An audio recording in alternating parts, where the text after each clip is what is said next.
नमस्कार, मैं हूं अमित पालित। नमस्कार, आपके साथ मैं हूं मीनाक्षी जोशी।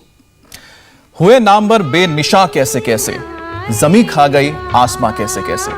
ऐसी एक आसमां थी लता मंगेशकर। लता जी खुद ही कहकर गई, मेरी आवाज ही मेरी पहचान है और पूरी दुनिया इसे पूरी शिद्दत के साथ मानती है। लेकिन इस सच से इनकार नहीं किया जा सकता कि बेरहम वक्त ने हमसे उन्हें छीन लिया। उनके जाने की एक बड़ी वजह कोविड भी थी। आपने बिल्कुल ठीक कहा अमित। 8 जनवरी को कोरोना के हल्के लक्षणों के साथ उन्हें अस्पताल में भर्ती करवाया गया था। वो ठीक भी होने लगी थी, लेकिन इलाज के दौरान ही ये पता चला कि उन्हें निमोनिया भी हो गया है। धीरे धीरे कंडीशन और बिगड़ने लगी और मल्टीपल ऑर्गन फेलियर से वो उबर नहीं पाई। दरअसल बढ़ती उम्र और हेल्थ इश्यूज के साथ कोरोना इन्फेक्शन जानलेवा बन जाता है। वैसे मीनाक्षी, शरीर में किसी भी तरह का इन्फेक्शन बायोलॉजिकल एनर्जी को डिस्टर्ब कर देता है। हम सब जानते हैं कि हमारा शरीर 3 एनर्जीज वात, पित्त और कफ से मिलकर बना है और इनका इंबैलेंस ही किसी भी बीमारी की वजह बनती है। आपने ठीक कहा, यानी वो लोग जिनकी उम्र ज्यादा हो या फिर जो लोग अक्सर बीमार पड़ते हों। एक बीमारी ठीक नहीं हुई कि दूसरी शुरू हो जाती है। इलाज के बाद बीमारी फिर से लौट कर आ जाती है। ये सारी बातें वात, पित्त और कफ के बैलेंस से जुड़ी हुई होती हैं और ये इसके बनने या बिगड़ने से होता है। मतलब ये है कि अगर सेहतमंद रहना चाहते हैं, बीमारियों को जड़ से भगाना चाहते हैं, तो शरीर के बायोलॉजिकल एनर्जी वात, पित्त और कफ तीनों को बैलेंस में रखना होगा। अच्छी बात यह है कि योग और आयुर्वेद के जरिए वात, पित्त और कफ को बैलेंस किया जा सकता है। लेकिन ये कैसे मुमकिन होगा? शरीर में कौन सा दोष कम या ज्यादा है? तमाम बातों के बारे में आज हम योग गुरु स्वामी रामदेव से जानते हैं। स्वामी जी का हम स्वागत करते हैं। बहुत बहुत स्वागत है स्वामी जी आपको। स्वामी जी, आपका स्वागत है।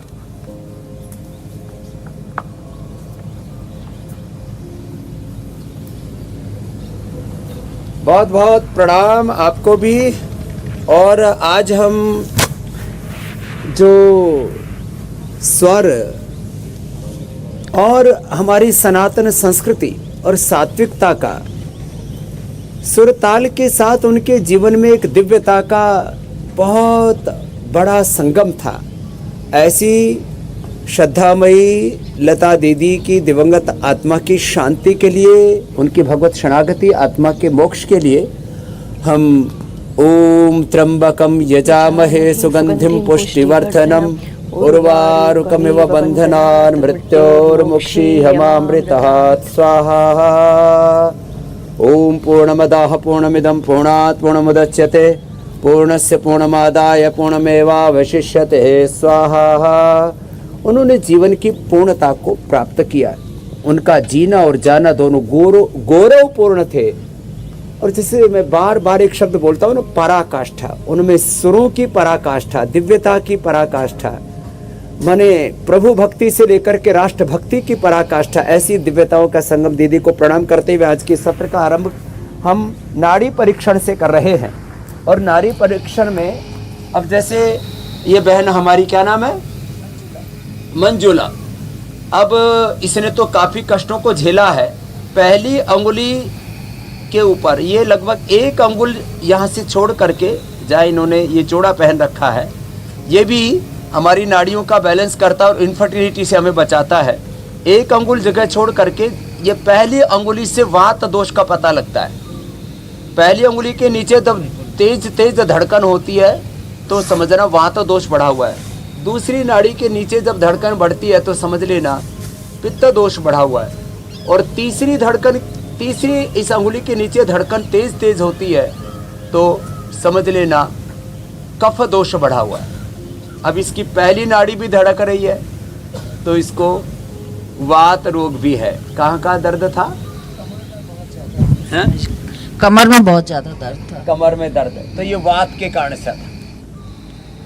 पित्त इसको ज्यादा है नहीं, थोड़ा तीसरी में यहाँ पर भी थोड़ी धड़कन इस तीसरी अंगुली के नीचे भी महसूस हो रही है। तो आपको कफ, कोल्ड, रेस्पिरेटरी सिस्टम का कभी कभी होता है ऐसा, वो सांस फूलता है, वो होता है तब कभी सांस बहुत तो ज्यादा। किसी को केवल वात, किसी को केवल पित्त, किसी को केवल कफ और किसी को वात, पित्त, कफ, किसी को 2, किसी को 3, किसी को 1 दोष प्रकोपित होता है और उनका पता इससे लग जाता है। तो ये नाड़ी परीक्षण है, माने बिना आधुनिक यंत्रों के भी आपके शरीर में क्या कष्ट है आप उसको देख सकते हो, अनुभव कर सकते हो। इसी को नाड़ी परीक्षण कहते हैं। अच्छा, अब ये लेकिन नाड़ी स्वामी परीक्षण जी, करके अब 3 दोषों को ठीक करना है आपको, तो क्या करना जी? स्वामी जी, शरीर का कमजोर मीनाक्षी। होना और बार बार शरीर का बीमार पड़ते रहना, बीमारी का क्योर ना होना, माना ये जाता है कि ये तमाम चीजें कहीं ना कहीं शरीर के अंदर जो बायोलॉजिकल एनर्जी है उसके इम्बैलेंस से जुड़ी हुई है। मेरा मतलब यह है कि बात के पित्त और कफ यानी त्रिदोष से जुड़ी हुई है। तो ये जो नाड़ी विद्या भी आपने सिखाई, बीमारी की पहचान करना आपने जो समझाया, इस पहचान के बाद फिर इसे क्योर करने का तरीका क्या है? क्योंकि घर में तो ये समझना बहुत मुश्किल है। ये पहला, दूसरा और तीसरी उंगली रखते हुए जो आपने नाड़ी को समझना सिखाया है, ये इतना आसान भी नहीं है।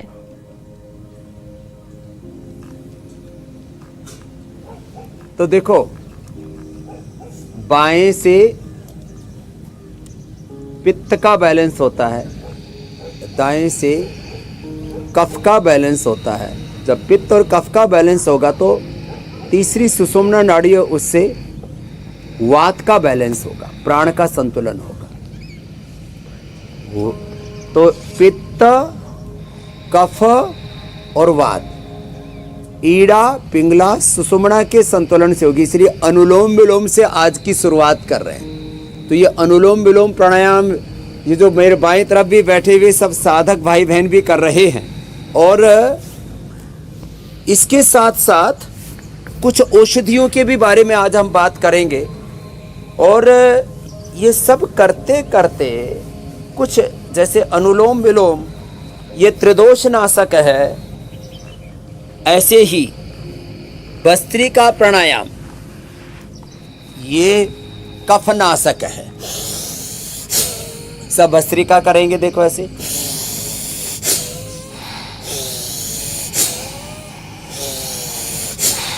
ये कफ नाशक है। ये मूलतः पित्तनाशक है और वातनाशक भी है। जिनको रोमेटॉइड अर्थराइटिस होता है, अब देखो ये जो हम औषधियाँ बताते हैं ना अलग अलग, जैसे गिलोय तो त्रिदोष नाशक है और लौकी त्रिदोष नाशक है। यदि पित्त बढ़ा हुआ हो तो जूस पिलाओ, कफ बढ़ा हुआ है तो सूप पिलाओ, और वात बढ़ा हुआ है तो बस लौकी कल्प करा दो, पूरा शरीर डिटॉक्स हो जाता है। 3 चीजें यदि लगातार व्यक्ति ले ले, लौकी, गोखरू और गोधन अर्क, तो पूरी बॉडी डिटॉक्स हो जाती है, त्रिदोषों का संतुलन हो जाता है। कितनी बड़ी बात है। तो ये भस्त्रिका, कपालभाति, अनुलोम विलोम प्राणायाम वात पित्त कफ नाशक हैं। अलग अलग प्राणायामों से अलग अलग दोषों का प्रशमन होता है, अलग अलग औषधियों से अलग अलग रोगों का प्रशमन होता है। जैसे हम बताते हैं ना, गिलोय, पारिजात, हार श्रृंगार जिसको कहते हैं, निर्गुंडी, एलोवेरा, और सब जगह उपलब्ध हो जाता है सहजना। इनका रस ही व्यक्ति पी ले, रासना किसी को मिल जाए तो और अच्छी बात है, 4-5 औषधियों का रस पी ले तो वात पूरी तरह से प्रशमन हो जाएगा। किसी को पित्त है तो जीरा, धनिया, सौंफ, मुलेठी और गुलाब के फूल का पानी हम बताते हैं, अथवा विटग्रास, एलोवेरा और लौकी का जूस पिला देते, पित्त का पूरा प्रशमन हो जाता है। अथवा मुक्ता शुक्ति और मोती पिष्टी मिला के, कामदुधा मिला करके, मुक्ता शुक्ति, मोती पिष्टी, कामदुधा 10-10 ग्राम ले लिया और आधा ग्राम ही शहद से चटा दिया, पित्त का प्रशमन हो गया। और कफ के लिए तो पीपल, पीपला मूल, चित्रक, चव्वे, सौंठ, ये इसको पंचकोल कहते हैं, अथवा सौंठ, पीपल, काली मिर्च। आज हमने सब ये औषधियाँ इसलिए एक साथ यहाँ पर रखी हुई हैं। इन औषधियों के सेवन से, त्रिकटु के सेवन से और पंचकोल के सेवन से, अथवा श्वासारी, वटी, प्रवाही अथवा श्वासारी गोल्ड, इससे कफ का पूरा प्रशमन हो जाता है। वात रोगों का ही विकार है, arthritis, rheumatoid arthritis, ankylosing spondylitis, ANA, एवियन पॉजिटिव, HLB 27, ये तमाम तरह के Parkinson's, dementia, Alzheimer's, brain stroke भी वात के कारण से ही होता है, वात प्रकोपित होने के कारण से। उसके स्थूल रीजनिंग दूसरी बताई जाती है, मोटे तौर पर कारण दूसरे दिखाई देते हैं, मूलतः वात का ही एक प्रकोप है। पित्त के कारण से ही सारे चर्म रोग और अल्सर और अल्सरेटिव कोलाइटिस सब पित्त का प्रकोप है। और जितने भी कफ कोल्ड से लेकर के सार्कोडायसिस, लंग फाइब्रोसिस से लेकर के ओबिसिटी, और ये वात पित्त और कफ के त्रिदोषों के प्रकोप हैं। मधुमेह है, उच्च रक्तचाप और थायराइड की बीमारी, इसलिए सारे रोगों के मूल में, इसलिए बहुत सहजता पूर्वक मैंने निष्कर्ष के रूप में मीनाक्षी जी, अमित भाई ये कहने की कोशिश की है जी स्वामी जी कि आप यदि थोड़ा अपने आहारचर्या, ऋतुचर्या, दिनचर्या का ध्यान रखते हैं, बिल्कुल, तो आप त्रिदोषों से 1, 2 या 3 से, अथवा एक साथ 3 दोष भी हो गए, उनसे आप मुक्त हो सकते हो। स्वामी जी आपने आहार के बारे में तो बता दिया, वात रोग था, औषधि भी बता दी, थोड़ा अब जरा 10 योग भी बता दीजिए कफ, पित्त और कफ को बैलेंस करने के लिए। अब पित्त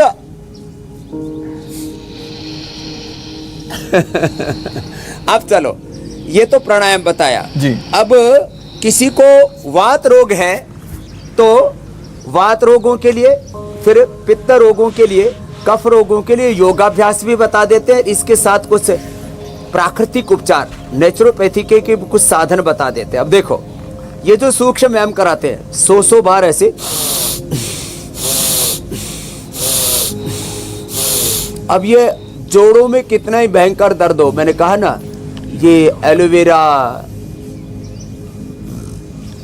गिलोय, पारिजात, हर सिंगार, निर्गुंडी, रासना, पीड़ांतक, क्वाथ अथवा पीड़ानील वटी, पीड़ानील गोल्ड, ऑर्थोग्रिट और पीड़ानील स्प्रे, ये सब।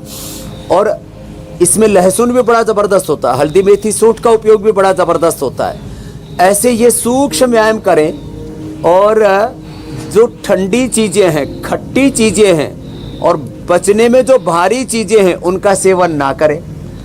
और जो गुग्गल हैं उसी से, वातेष्टि, पित्तेष्टि, कफेष्टि, हमने ये जो है आज अपने इस पूरी प्रक्रिया के अंदर, अब देखो हमने वातेष्टि, पित्तेष्टि, कफेष्टि का हवन भी रखा हुआ है। ये हवन खाली कोई पूजा पाठ के लिए नहीं है, कोई देवी देवताओं को प्रसन्न करने के लिए मात्र नहीं है। हम ये जो घी और ये वातेष्टि, पित्तेष्टि, कफेष्टि से हवन करते हैं जी, ये भी इनके प्रशमन के लिए बड़ा जरूरी है। तो सूक्ष्म व्यायाम जितने भी हैं, ये घुटनों के लिए, कमर के लिए, हिप जॉइंट के लिए, ऐसे ही अभ्यास करते हैं ना, एक एक अभ्यास। और फिर ये ऐसे, फिर ये बटरफ्लाई, और फिर सूक्ष्म व्यायाम, ये सारे के सारे, ये सब वात के लिए है। और वात रोगों के लिए मैंने कहा, हल्दी, मेथी, सूंठ, सरंजान, अश्वगंधा से लेकर के, दूध में हल्दी, शिलाजीत से लेकर के, खाली पेट लहसुन खाने से लेकर के, जिनको एसिडिटी होती है उनको पहले ग्रास के साथ थोड़ा 1 चम्मच घी और थोड़ा सेंधा नमक डाल करके, त्रिकुटा हल्का सा डाल करके खा लेते हैं, तो फिर एसिडिटी भी नहीं होती। तो ये वात रोगों का सबसे ज्यादा विस्तार है। फिर इसके बाद आती है पित्त। पित्त के लिए मिट्टी पट्टी करवाते हैं, वाटर थेरेपी कराते हैं, पानी ज़्यादा पिलाते हैं, और खाने के 1 घंटे बाद पानी पीने के लिए बोलते हैं। रात को दही खाने का निषेध करते हैं। तीखी तली हुई चीज़ें तो खानी ही नहीं पड़ेंगी।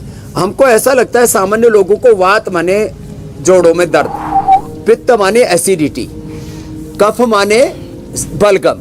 ये इतना नहीं है। जितना भी शरीर में बल है, शक्ति है और ऊर्जा है, जो भी ये दृश्य शरीर है, जो भी विजिबल बॉडी है, जो भी प्रोटीन से लेकर के अलग अलग विटामिन न्यूट्रिशन से जो अलग अलग हमारे बॉडी के शेप दिखाई देते हैं, हमारे 37 ट्रिलियन सेल्स हैं, ये कफ के कारण से पूरा शरीर है।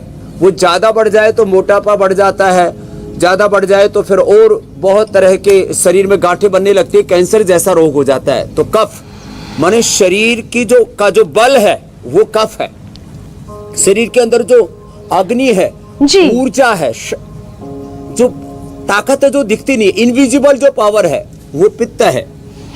और वात पूरे शरीर के अंदर ऊर्जा का प्रवाह चल रहा है, सारे शरीर में जो ब्लड का सर्कुलेशन हो रहा है, और एक एक ऑर्गन को जो अलग अलग पोषक तत्व मिल रहे हैं वो वात के कारण से मिल रहे हैं। तो ये बड़ा सूक्ष्म विज्ञान।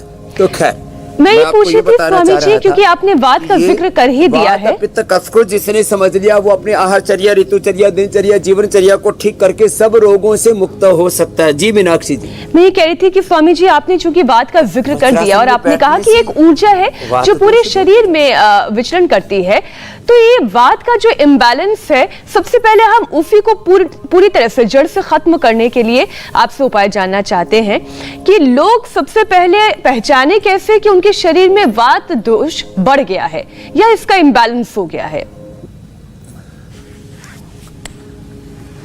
हाँ तो देखो, वात पित्त और कफ के लक्षण क्या है। तो वात जब प्रकोपित होता है तो संधियों में दर्द होने लगता है, जोड़ टेढ़े मेढ़े होने लगते हैं, vitamin D, B12, calcium, iron, omega, vitamin C, zinc और यहाँ तक कि कैल्शियम के साथ फास्फोरस और अलग अलग जो सूक्ष्म तत्व हैं जिनको अभी विज्ञान ने देखा भी नहीं है, उनकी कमी हो जाती है।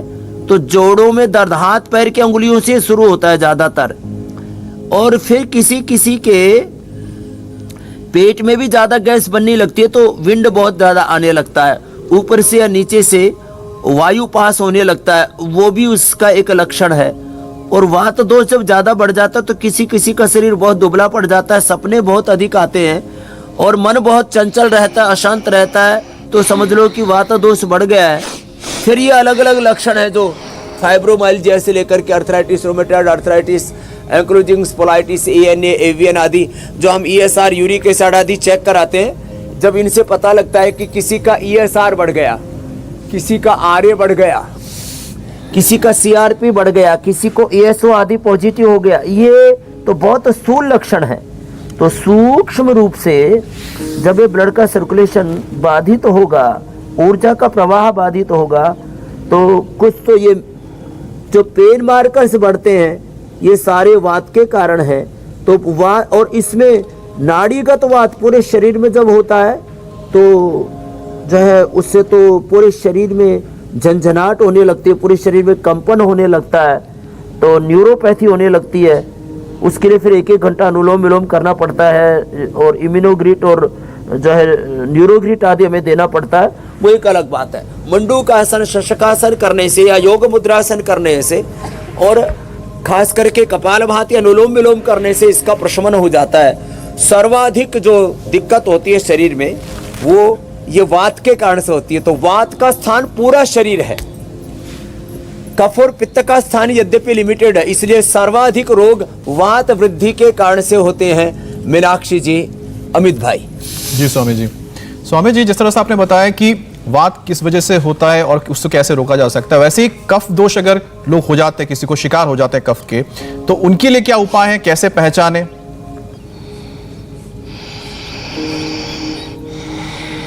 तो कफ जो है, एक तो बाल जब असमय में सफेद होने लगे, झड़ने लगे, बाल बहुत पतले पड़ जाएं, कफ का असर बालों से पता लगता है। कफ का असर आंख में होता है, आंखों से आंसू आते हैं, नाक से छींक आने लगती है, ये ऊर्ध्व जत्रु रोग जितने भी हैं, कान में से पस आने लगती है, गले में हमेशा जो है झरता रहता है, और ये उसका फेफड़े पर भी असर होता है और शरीर मोटा होने लगता है और शरीर में कहीं पर भी गांठ होने लगती है। तो उसके लिए जो है आज हम ये जितने भी आसन करते हैं ना, योगाभ्यास, योगासन, प्राणायाम, ध्यान, ये सब त्रिदोष नाशक है, योग और यज्ञ। तो कफ बढ़ने से आंखों की समस्या, आंखों पर चश्मा, ईयर प्रॉब्लम्स, माने आंख, नाक, कान, गले की जो बीमारियां हैं ये कफ बढ़ने के कारण से होती हैं। कफ बढ़ने से नजला पूरा ना होने से फिर बाल भी झड़ने लगते हैं, असमय में सफेद होने लगते हैं, शरीर में मोटापा आ जाता है और शरीर में गांठें हो जाती हैं, आगे चल करके वो टीबी और कैंसर का रूप ले सकती हैं। इसलिए कफ के रोगियों को सुबह हल्दी लेनी चाहिए या करक्यूमिन गोल्ड लेना चाहिए, दूध में हल्दी शिलाजीत लेनी चाहिए, च्यवनप्राश लेना चाहिए, अथवा उनको पंचकोल, जो पीपल, पीपला, मूल, चित्रक, चव्य, सूंठ, हमने जो कहा था पंचकोल आयुर्वेद में बहुत पुरानी औषध है, और त्रिकटु, सूंठ, पीपल, काली मिर्च, ये 1-1 ग्राम इनको लेना चाहिए, अथवा हल्दी, अदरक और शहद का रसी पीना चाहिए। सबसे अच्छा हमने एक सिंपल उपाय बता दिया, स्वासारी ले लो, क्वाथ, वटी या प्रवाही या स्वासारी गोल्ड। तो और कफ का एक वो जो अस्थमा से लेकर के लंग फाइब्रोसिस से लेकर के सार्कोडाइसिस लंग चेंज कराने तक पड़ते हैं, ये तक नौबत आ जाती है। और ये जो मोटापा और टीबी और कैंसर जैसे रोगों से बच जाएंगे। बस ऐसे ही मंडूकासन, योग मुद्रासन, गोमुखासन अथवा पवन मुक्तासन के साथ कपालभाति करते रहे तो ये कपालभाति अनुलोम विलोम तो त्रिदोष नाशक है ही सो है मेरे भाई। जी स्वामी जी। अमित जी, स्वामी जी आपने वात, जी, कफ दोष इसके बारे में उपाय भी बता दिए, पहचान भी बता दी। तीनों दोष संतुलित है। जी। स्वामी जी अब पित्त दोष की पहचान कैसे हो और उसके ठीक करने के उपाय भी बताएं।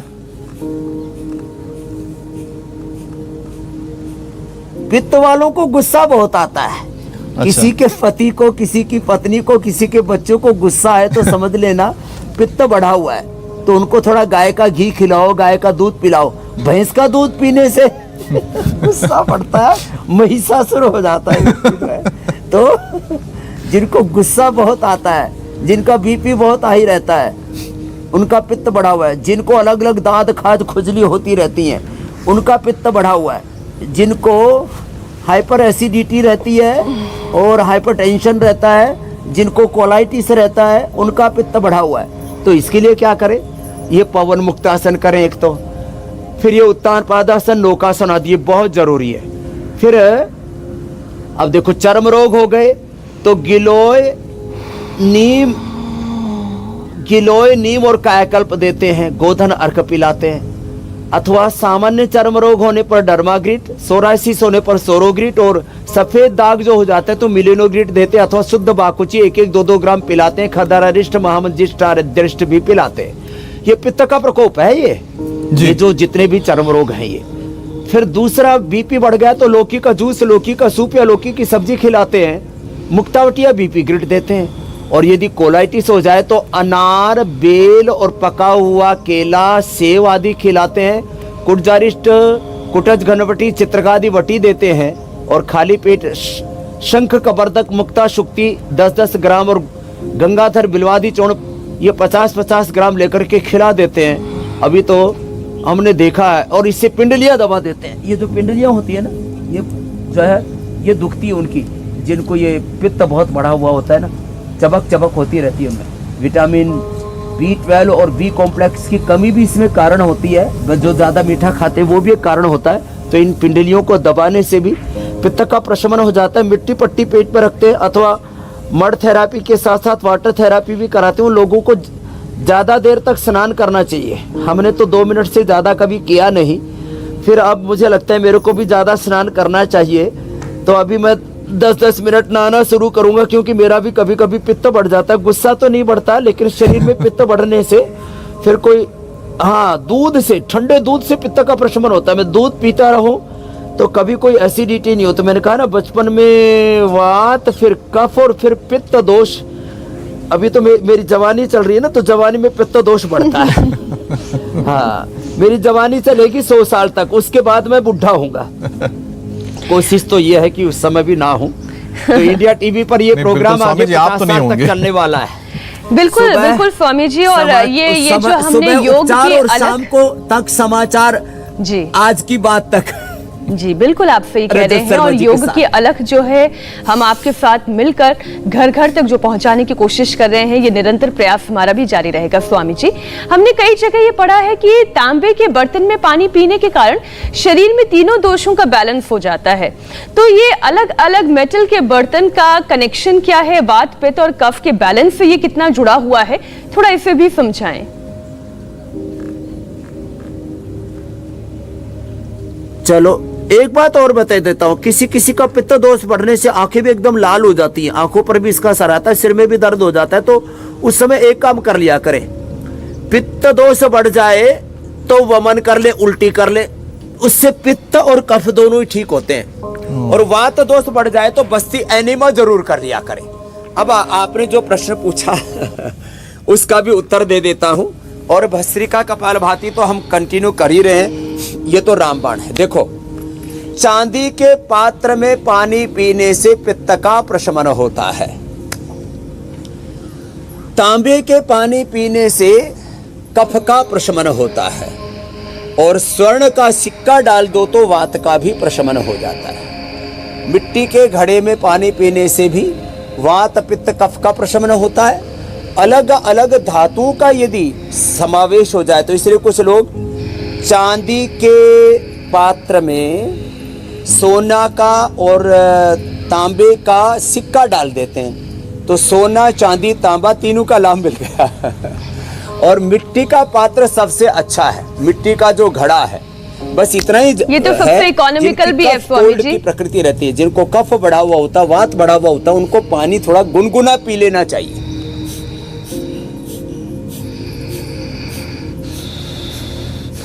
आप सही कह रहे हैं स्वामी जी। और मैं तो ये कह रही थी आपसे कि जो मिट्टी के घड़े की परंपरा है, राजस्थान में तो हमने देखा है कि अभी भी लोग अपने घरों में मिट्टी का घड़ा रखते ही रखते हैं, फिर भले कितने तरीके के फिल्टर और मेटल के बर्तन वाटर स्टोरेज के लिए आ जाए, लेकिन घड़े रहते ही हैं। खैर स्वामी जी, त्रिदोष को बैलेंस रखने के लिए खान पान भी मौसम के हिसाब से ही करना चाहिए, और आप तो कई बार ये समझाते हैं कि विरुद्ध आहार नहीं होना चाहिए। तो मौसम के हिसाब से क्या खाना चाहिए? अब तो धीरे धीरे सर्दियां जा रही हैं, तो ये भी समझाएं।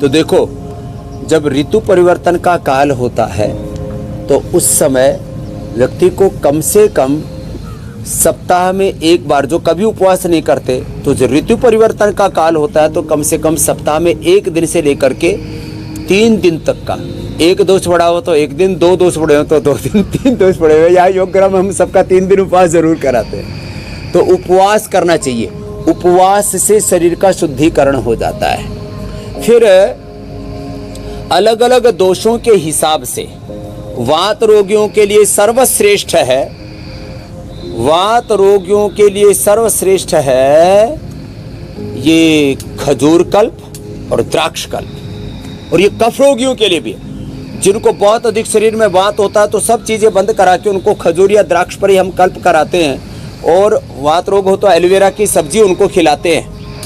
और साथ में पित्त हो तो फिर लौकी का जूस और लौकी का सूप आज जो बताने वाले उसको खिलाते हैं। और त्रिदोष बढ़े हुए हों तो हमने कहा गिलोई का सेवन कराते। तो आहार में ये मैंने विशेष रूप से देखा है, जिनका कफ और वात बढ़ा हुआ तो उनको खाली द्राक्ष या खजूर कल्प कराते हैं और कुछ नहीं देते हैं। ज़्यादा भूख लगे तो कफ रोगियों को थोड़ा सा चना भुना हुआ या चने की रोटी, और वात रोगियों को रागी या बाजरे की रोटी दे देते हैं एलोवेरा की सब्जी के साथ। कफ रोगियों को जो चने की रोटी भी देते हैं तो फिर उसको शहद या च्यवनप्राश या च्यवनप्रभा इसके साथ उसको खिला देते हैं, जिसे जैसी जिसकी ज़रूरत है। गुड़ वाला भी च्यवनप्राश है, च्यवनप्रभा शुगर फ्री भी, और च्यवनप्राश इसके साथ उसको खिला दे। और पित्त रोगियों के लिए सबसे बड़ी चीज़, उनको सुबह खाली पेट 1-2 चम्मच अनार और उनको सेव देते, खाली पेट सेव खिलाते हैं। अच्छा, बहुत जरूरी है। पपीता नहीं खाना चाहिए पित्त रोगियों को खाली पेट, थोड़ा सा अंकुरित देते, 1-2 चम्मच ही, ज्यादा नहीं, एकदम से। और व्हीट ग्रास, एलोवेरा और लौकी का जूस पिला दिया तो पित्त का एकदम प्रशमन हो जाता है। बिल्कुल स्वामी जी, ये आहार ही उपचार है, हम बार बार कहते हैं। आप जैसे उपचार बता रहे हैं, लोगों के सवाल भी वो भी उपचार जानना चाहते हैं, तो सवालों का सिलसिला भी शुरू करें। जी जी, प्रकाश का सवाल है, 7 साल के बेटे को कुछ भी खाने में पेट दर्द करता है और डेयरी प्रोडक्ट जैसे होगा उसको डाइजेस्ट नहीं कर पाते हैं, तो क्या उपाय है? 7 साल का है बच्चा।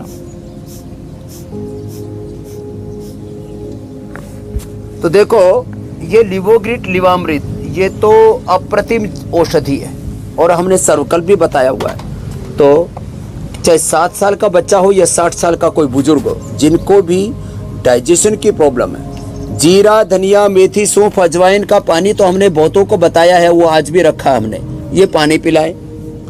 और ये लिवोग्रिट खाली पेट लिवामृत खाने के बाद दे देते हैं। अथवा जिनको बहुत ही ज़्यादा पुराना पेट का रोग है तो उनको पुनर्नवारिश, कुमारिया सब आदि पिला देते हैं। डाइजेशन इतना ज़बरदस्त हो जाता है। और ये बाह्य प्राणायाम भी जो कर सके तो,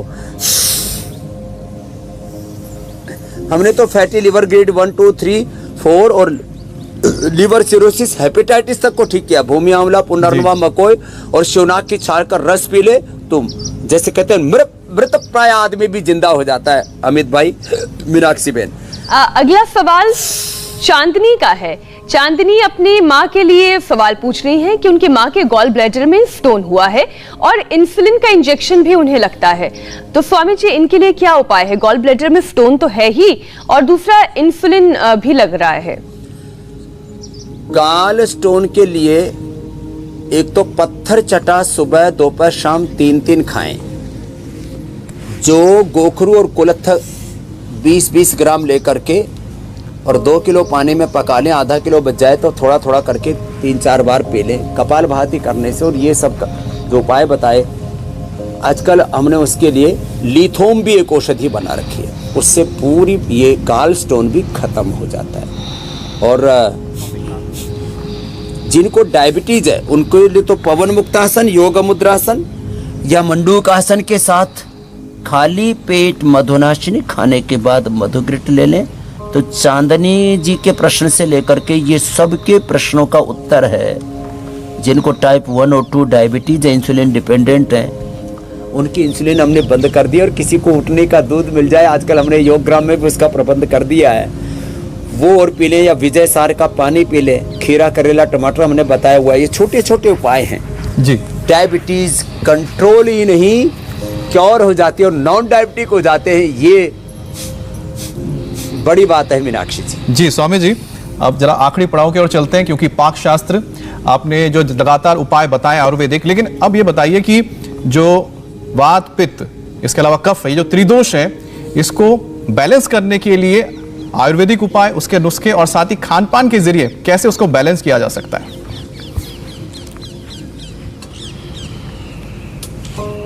तो देखो,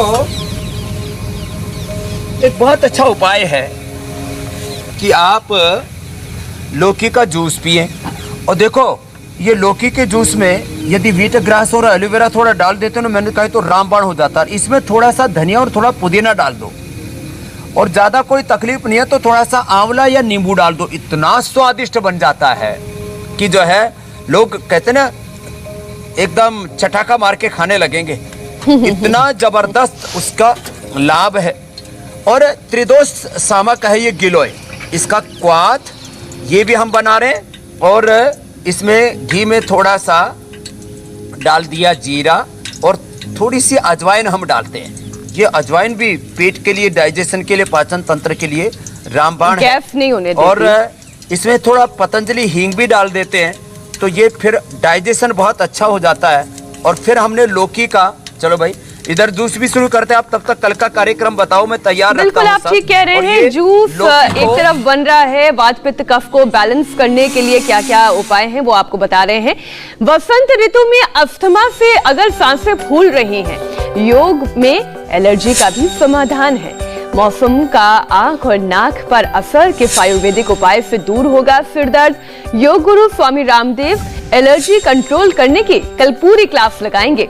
तो बदलते मौसम में कैसे रखें सेहत का पूरा ख्याल, कल सुबह 8 बजे हमारे साथ जुड़ना कतई ना भूलें। कल एलर्जी कंट्रोल होगी। तो स्वामी जी, अब तो मौसम फिर बदलने लगा है और बदलते मौसम में तो एलर्जी बढ़ती ही बढ़ती है। तो देखो, ये लौकी का जूस जो अभी मैं बता रहा था ना, इसमें थोड़ा सा नींबू डाल करके पीते हैं ना, और थोड़ा इसमें ये पुदीना और डाल देते हैं ना, और धनिया, इतना स्वादिष्ट हो जाता है। और ये लौकी की लुगदी बना के इसका पेस्ट बना करके उसको छोंक दिया, आप देख रहे हैं कितना स्वादिष्ट ये सूप तैयार हो गया है। जो लोग लौकी पीने में नाक भूसी कोड़ते थे, उनको जब ऐसा सूप पिलाते हैं तो स्वामी जी, जिन्हें कफ है वो सूप पी लें, अपने सभी त्रिदोषों से मुक्त हो जाते हैं। मीनाक्षी जी। जी स्वामी जी, बहुत बहुत धन्यवाद स्वामी जी। धन्यवाद स्वामी जी। जी बहन, प्रणाम। इंडिया टीवी हर वक्त हर जगह डाउनलोड करने के लिए सर्च करें India TV news Google play store या ऐप स्टोर पर।